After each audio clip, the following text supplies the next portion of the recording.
welcome back to the lecture series. We are discussing short story in the modern and postmodern era.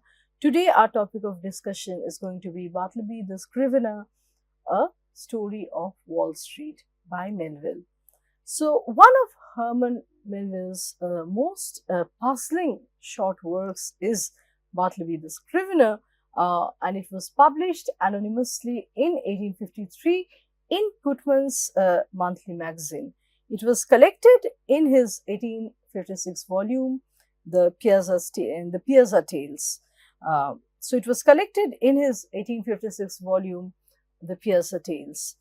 Critics have labeled it as one of America's greatest short stories, and it resembles his other masterpieces such as Moby Dick, Benito Cereno, and Billy Budd, in that it defies any kind of quick, tidy assessment or arriving to conclusion. And its dense symbolic structure has been called a parable of walls, which is an illustrative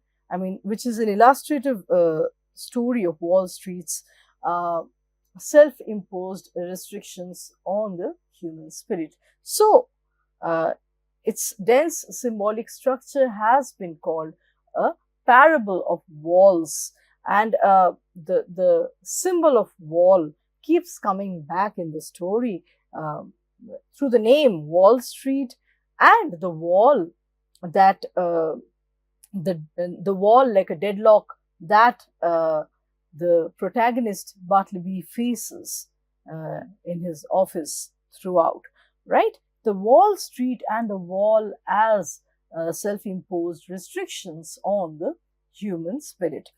So Herman Melville's work, Bartleby, was written at a time when his career seemed to be in ruins, and the story reflects his pessimism. The narrator, who is a successful Wall Street lawyer, hires a scrivener named Bartleby to copy the legal documents. Though Bartleby is initially a hard worker, one day when asked to proofread, he responds to the lawyer that I would prefer not to. As time progresses in the narrative, Bartleby increasingly prefers not to do anything asked of him by his boss, and eventually he dies of self-neglect, refusing offers of help while he is jailed for vagrancy. So he makes a wall around him where he is neither helping others nor seeking others' help, and he wastes away and dies eventually at the end of the story. So Robert Milder describes this work as unquestionably the masterpiece of the short fiction in the Melville canon. So Robert Milder describes it as unquestionably the masterpiece of the short fiction in the Melville canon.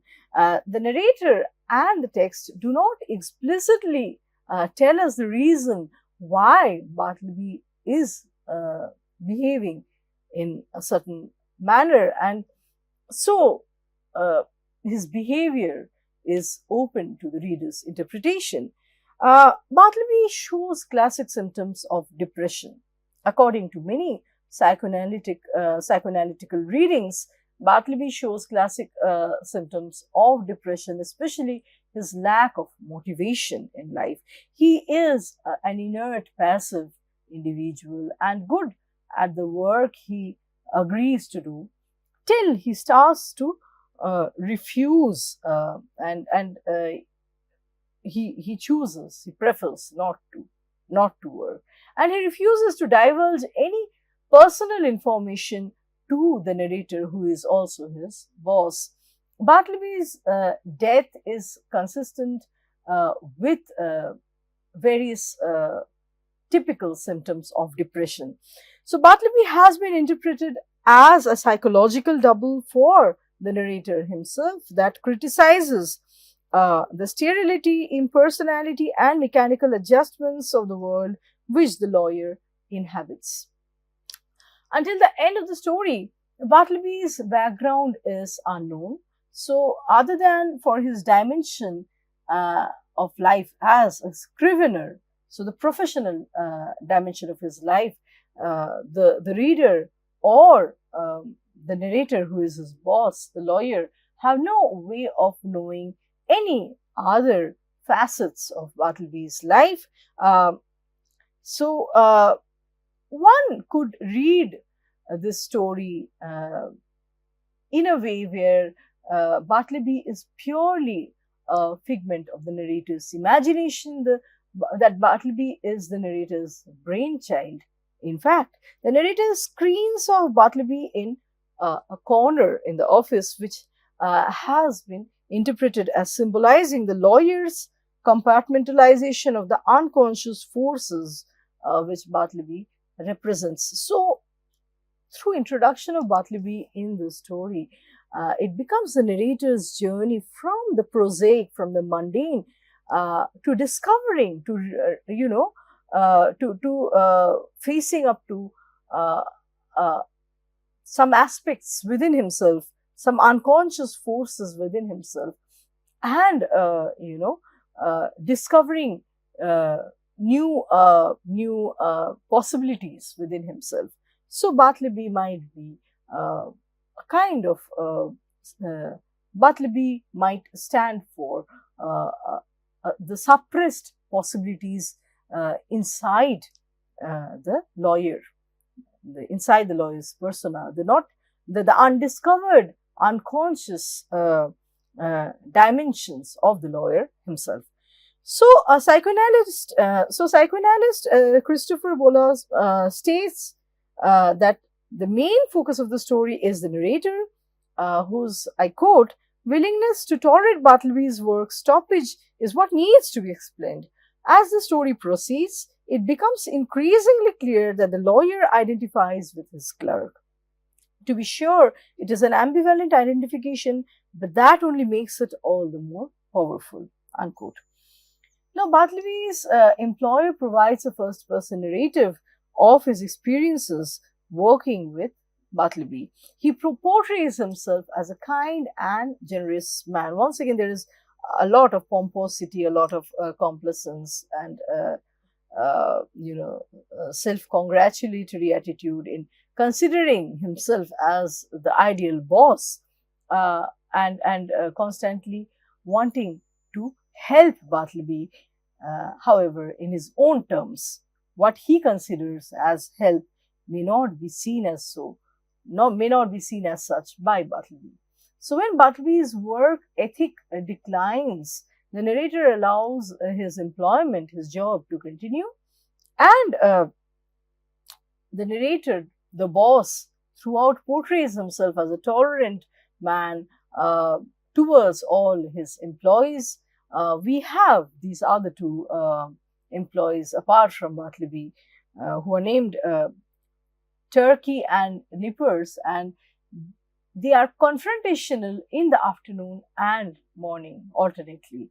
So we see that the narrator is torn between his feelings of responsibility for Bartleby and his desire to get rid of the threat that Bartleby poses to the office and to his reputation on the Wall Street. So Bartleby is a breakaway from the ongoings, from the lifestyle that symptomizes, the lifestyle that symbolizes the Wall Street culture, right? So he is a breakaway. He is an unfit to the Wall Street professional culture, right? Bartleby the Scrivener alludes to Jonathan Edwards' inquiry into the freedom of the will. J. Leder, in his introduction to the complete stories of Herman Melville, comments on the similarity between Bartleby and the doctrine of philosophical necessity by Joseph Priestley.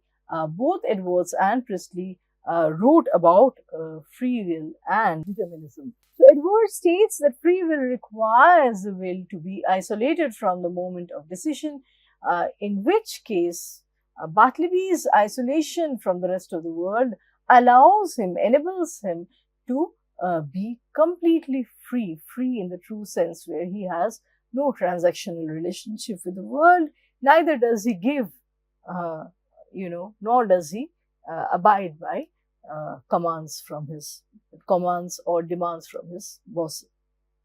He has the ability to do whatever he pleases. That is the actual freedom that Bartleby symbolizes. The reference to Priestley and Edwards in connection with determinism may suggest that Bartleby's exceptional exercise of his personal will, uh, although it leads to his wasting away and eventually to his death, spares him from an externally determined fate. So, his death is something that he chooses. I mean, this is going into the question of the agency of the suicidal person. A person who suicides also exhibits some form of great agency, where the external determinants do not function on him at the moment of suicide in many cases. He works from within, and he is not made to work from without. Bartleby can also be seen as an inquiry into ethics. Critic John Mattison sees the story and other Melville's works as explorations of the changing meanings of the 19th century question of prudence, the subject of prudence. The story's narrator struggles to decide whether his ethics will be governed by worldly prudence or Christian agape. He wants to be humane. He consciously wants to display his humanitarian side as through acts, such as accommodating the four staffs, and especially Bartleby, each of whom have their own quirks, their own oddities, eccentricities.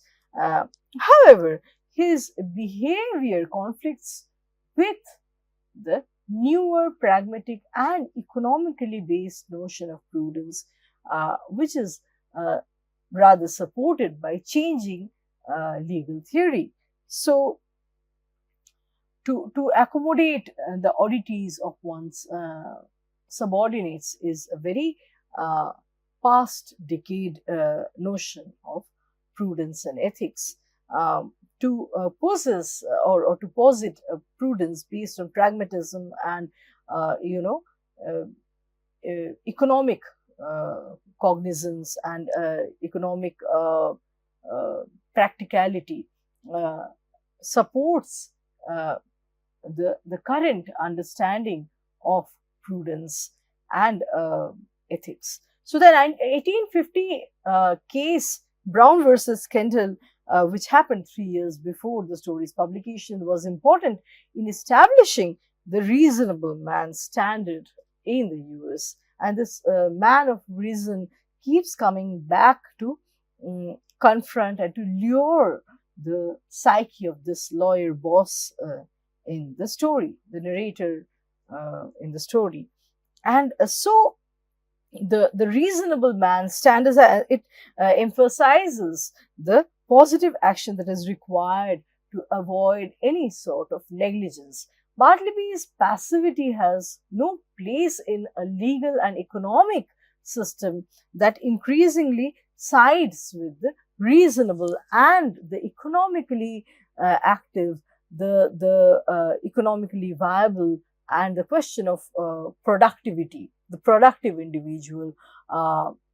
And this kind of a question of who is reasonable, who is productive, who is economically contributing, gradually shrouds and overthrows the question of humanity. So Bartleby's fate is an innocent decline that leads him to unemployment, followed by prison, then starvation, and it dramatizes the effect of the new prudence on the economically inactive members of society. So Bartleby, in a way, is a concept. He is a representative of all such figures that were not, that could not be included according to the new definition of prudence. Those who were not economically active and contributing to the progress of the society, they might as well face the same, destiny as Bartleby. An element of the story that leads to tragedy is the failure of Bartleby and his employer to communicate with each other. There is definitely a lapse of communication throughout the narrative.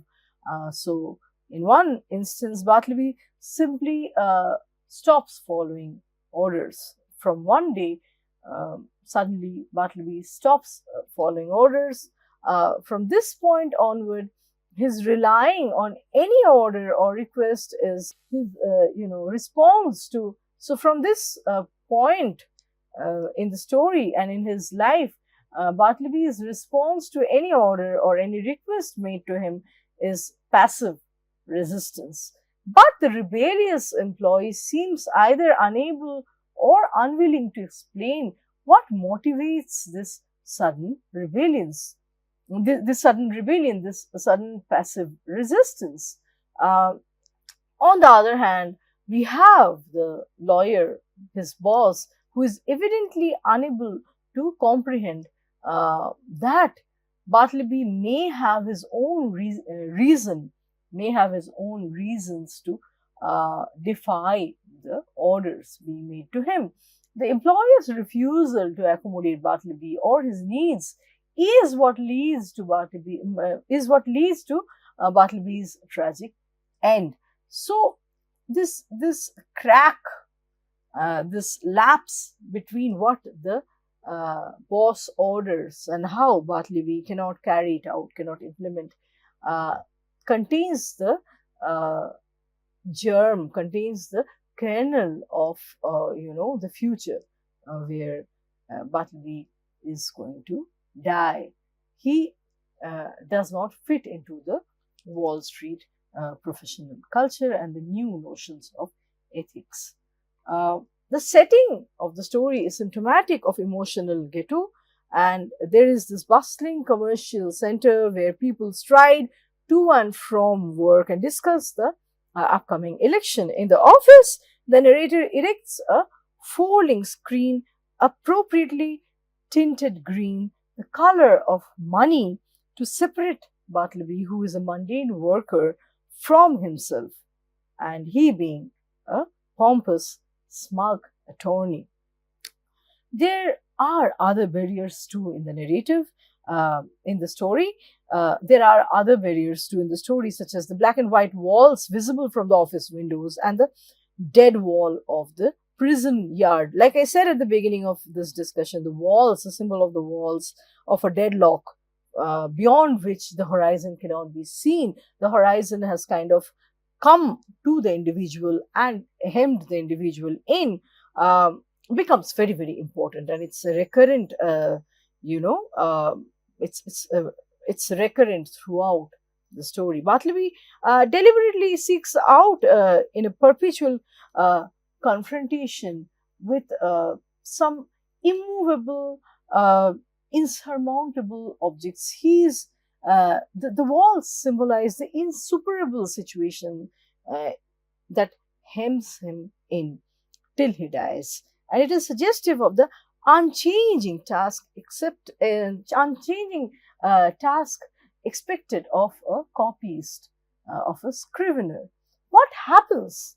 What becomes of the free will of a clerk, an unimaginative clerk whose work is a drudgery, whose work is only a repetition, where the thinking is separated from the hand?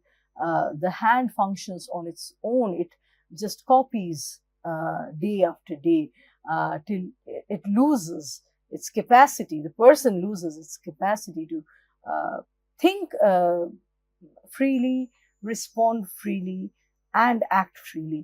I mean, we think of Bartleby's, rebellion as a recuperation of his agency that is greatly threatened through a prosaic task such as that of the scrivener, of the clerk, the copyist. It is ironical that the walls of the prison are no more pleasant than the view that he had from the office, or the uh, endless paper drudgery which imprisoned Bartleby. So, is he better or is he worse in the prison than he was in the lawyer's office, with the kind of task and the kind of sitting position, the kind of uh, uh, office that he had, that was ascribed to him, assigned to him? Um he is, you know, he is diminished by the endless repetitive task that he is required to fulfill, the clerical task that does not require his originality, his creativity, his intervention. So one could also read that Bartleby's uh, comment on one fine day that I prefer not to is a way of reviving that part of him, which that facet of him which is jeopardized, which is almost made to die by the requirements of the Wall Street. What does the Wall Street require of a scrivener such as Bartleby, with very limited economic uh, and cultural capital, someone who is not very educated, not very moneyed? What is such a person reduced to by a space such as the Wall Street? Uh, the effect on Bartleby is that of a misspent life, a kind of self abnegation. And earlier, he worked in the dead letter office, where, like the humans, letters are relegated to flames.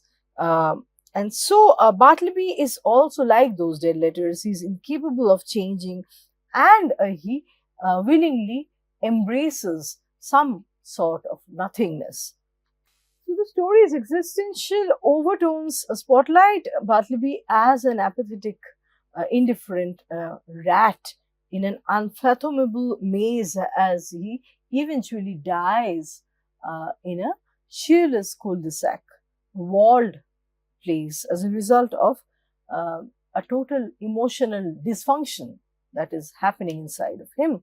On another plane, one could, like I have already stated, one could relate the futility of Bartleby's existence with Melville's personal disillusionment, personal, failures as a writer, his fiasco with the publishing world, which spurned his efforts to raise his fiction from the level of breezy, travelogue to something serious, such as philosophical treatise. In both cases, we see other copies, other writers are managing to function and even thrive in stifling milieus. But Melville is like Bartleby to an extent, where he is crashing. His career is crashing. So Bartleby and, by extension, Melville, both are too sensitive to the oppressive forces that encircle them, and finally that choke them, suffocate them. Because the story hinges on the actions of a narrator, a narrator with a very limited perception. The reader moves, forward. The reader struggles, fumbles to move forward towards a resolution to the problem that faces an employer, and the dilemma that faces an employee such as Bartleby, who refuses to work altogether. A fiercely productive worker at the outset, Bartleby suddenly becomes less efficient, and then he becomes, an intractable worker, till he finally becomes a burden to the office routine that needs to be somehow carried out. So his defiance, Bartleby's defiance, provokes shock, consternation in his colleagues as he refuses to recognize his employer's authority over his own free will. He is unmoved by food, drink, or even the money that is offered to him. And Bartleby's motives elude his employer, who has the self perception of being a very kind, a very charitable boss. He's smug and, extremely condescending uh, in this regard. And and this is also this perception about himself, the lawyer's perception about himself emerges from his, steep immersion in the materialistic life, in a, commercialistic milieu. And he can only dimly understand Bartleby's dilemma. He's trying to intercept the case that Bartleby is through certain very superficial understanding of Christian altruism. So, turning to the law, Bartleby's accusers feel justified, almost jubilant, as they chase him, as they follow him, like merrymakers to the prison, to his downfall. So the lawyer is obsessed by his concern for this hapless, this useless, asocial Bartleby, and he makes repeated efforts to flee to the man's peculiar behavior. He even tries riding about the countryside in a buggy as though he's on a vacation. The ploy does not end his internal absorption with Bartleby's fate.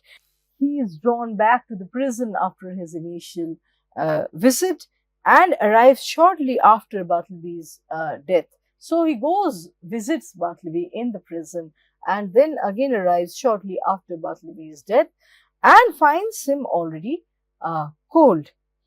So this, so we see the skills of Melville's, the skills the skill as a storyteller. We see Melville's skill as a storyteller as he is able to weave significant stylistic devices into his narrative technique. At the outset, the narrator, the lawyer's unimaginative and hackneyed, banal kind of nature is mentioned. I would quote from the story. He says, "I'm a man who, from his youth upwards, has been filled with a profound conviction that the easiest way of life is the best. Hence, though I belong to a profession proverbially energetic and nervous, even to turbulence at times, yet nothing of that sort have I ever suffered to invade my peace. I'm one of those unambitious lawyers who never addresses a jury, nor in any way draws down public applause, but in the cool tranquillity of a snug retreat, do a snug business among rich men's bonds and mortgages and title deeds." Unquote. So here we have a very unadventurous character who has a very hackneyed state of existence. He does not think differently. He enjoys a monotonous life without much variation, without too many challenges coming in. And then the introduction of Turkey employs an image of his face, which is gaining its meridian with the sun, seems to set with it to rise, culminate, and decline the following day with the regularity and undiminished glory.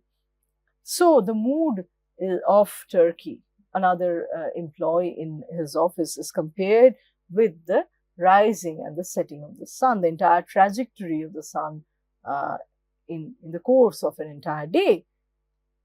Now, prophetically, this image foreshadows also the rapid rise and decline, fall of Bartleby.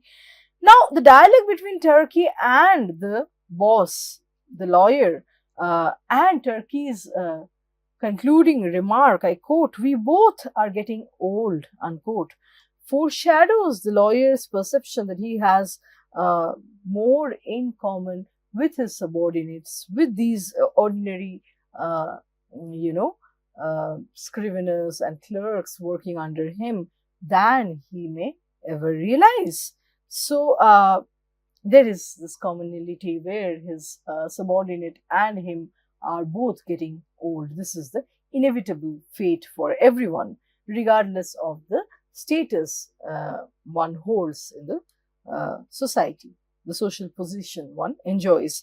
Uh, Melville introduces the symbol of the plaster of Paris bust of Cicero, which serves as a marker, which serves as a marker of the or which serves as a symbol of the mask of cool detachment that obscures Bartleby's emotions from the rest of the office. A similar example of his artistry, the author's artistry, is available in his allusion to a pillar of salt, which particularizes the stodgy response of the lawyer at the head of his column of clerks. So all these images are very bland, very bloodless in a sense, and they suggest the depersonalized atmosphere on Wall Street, the mechanical, robotic dimension of life, the robotic kind of life that is encouraged and promoted in Wall Street work culture, which is capable of reducing any of these workers to their mental breakdown, which could pursue a worker to his mental breakdown, which happens actually in the case of Bartleby. The lawyer who is given, who is smug and complacent, and who is also quite condescending, So the lawyer who is given to complacence and is also quite condescending notes with an aphorism, and I quote from the story: "Nothing so aggravates an earnest person as a passive resistance." And he compares Bartleby's, he compares his futile attempts at getting some response from Bartleby or motivating Bartleby to the futile attempt of striking, sparks with one's knuckles against a bit of Windsor soap. So his failure to motivate Bartleby to, get some information from Bartleby regarding his quandary, his dilemma, is compared, with the futile attempt of striking sparks with one's knuckles against a bit of Windsor soap. So the lawyer continues his ruminations over the dilemma of what to do with a passive, dysfunctional character such as Bartleby, and he voices his own conceit thereby. He compares at one point, the pallid Bartleby to the faces in gala trim, swan-like sailing down the Mississippi of Broadway. So also in some parts of the narration, the lawyer's voice is wrapped in his own musings. Melville is a master in portraying these inner musings, the wistful state of the boss himself, through a conversational tone. So, for example, we see that the boss is thinking aloud, or his thinking is being documented by the author. The way one thinks, that is the language one can capture. That's the language that Melville is capturing in the story. So, for example, at one point, the boss, as a way of musing, uh, he's thinking inwardly, a certain unconscious air of pallid, or how shall I call it, of pallid haughtiness, say, or rather an austere reserve. So he is, revisiting the verse that he wants to apply for a character, an odd character such as Bartleby. He is constantly revisiting the words. He's looking for the right word to describe a case that Bartleby is. And that is, the inner world, the inner psyche that is so well captured Herman by Herman Melville.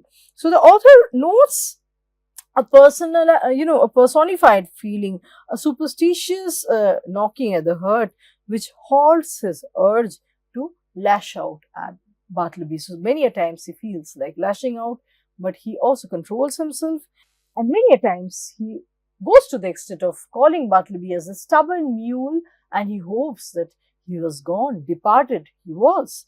I would like to quickly go through the description of Bartleby's death in the end, where, the death, like I said, Bartleby could be a figment of the narrator's imagination, a part of him, a possibility in him, which was hitherto repressed, which was, a part of his unconscious. And through facing Bartleby, through facing the dilemma that Bartleby, uh, you know, the dilemma that Bartleby symbolizes, Bartleby represents, the narrator also had the narrator has also, traversed a rough journey as a human individual, from being smug, complacent, to, understanding Bartleby, if not entirely. He at least starts, realizing that material goods such as food and money are not going to do any good to someone like Bartleby. Bartleby's quest, Bartleby's predicament are different. So, although he realizes that not all questions posed by a figure like Bartleby can be answered, but all the same, he starts to understand the questions posed by Bartleby. In a way, he tries to make, what Bartleby stands for makes more sense to the boss towards the end of the story. He has some idea of why Bartleby chooses to die, and the question of free will, which cannot be meted with food, with social and material and worldly pleasures.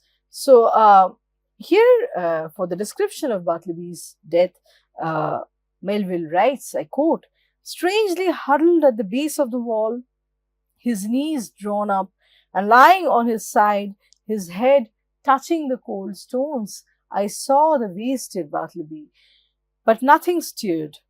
I paused, then went close up to him, stooped over, and saw that his dim eyes were open.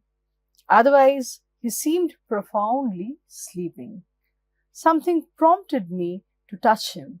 I felt his hand when a tingling shiver ran up my arm and down my spine to my feet. The round face of the grub man peered upon me now. His dinner is ready. Won't he dine today either? Or does he live without dining? Lives without dining, said I, and closed the eyes. Eh, he's asleep, ain't he? With kings and counselors, murmured I. So, towards the end, there is a reconciliation. There is an answer to the question that makes the boss chase his employee to the prison, to his death. He kind of starts understanding what Bartleby is made up of.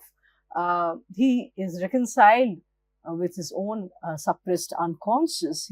He understands a part of himself which does not belong to the Wall Street. That could also be Bartleby. So Bartleby could be this dead man who could not be accommodated, who could not be contained within the Wall Street, working culture. It could be a, a piece of the or a fragment of the boss's own personality itself. Um, and so Bartleby, not a human but a larger concept, can live without dining.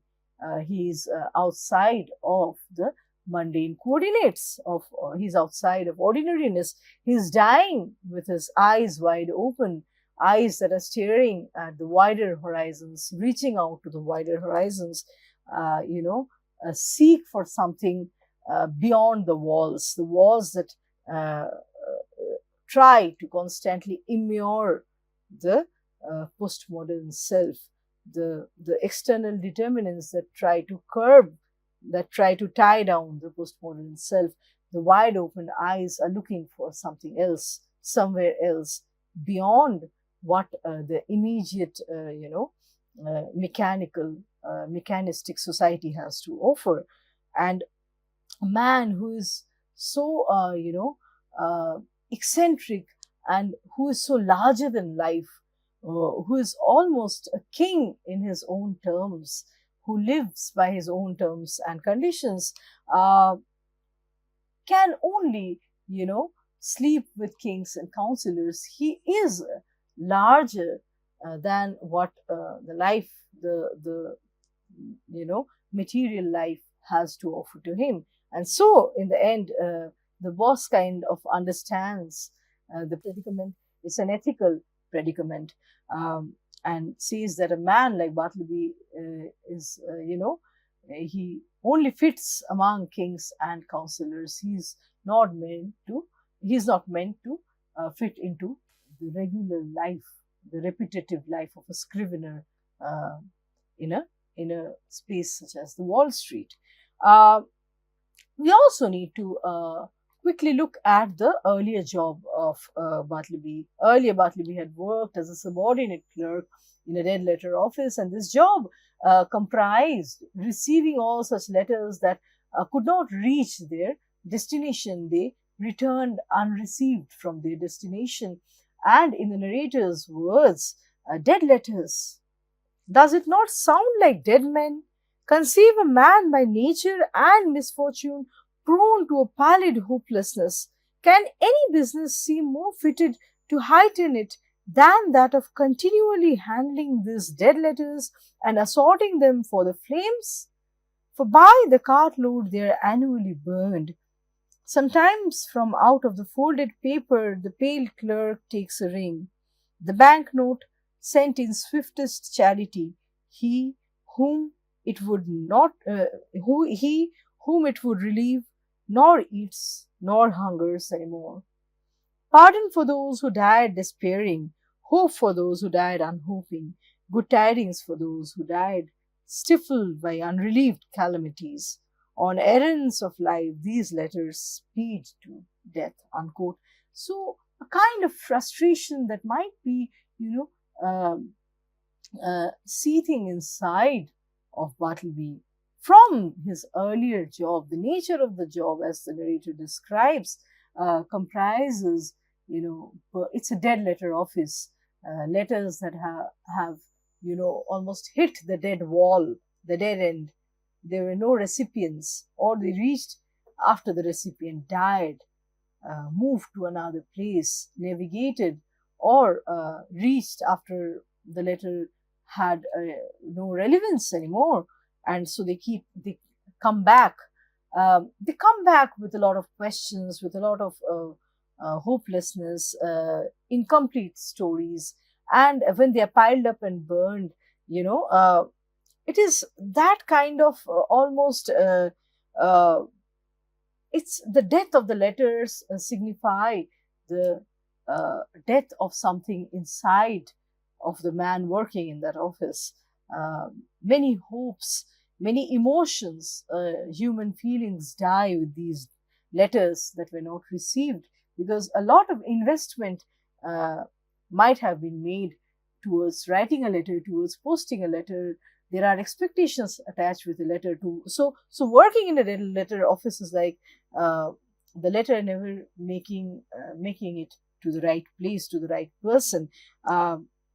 Working in a place like this for long could have, you know, could be associated with Bartleby's choice of the life that he led uh, till before his death. His choice of, withdrawing and almost giving up on any kind of mundane repetitive acts.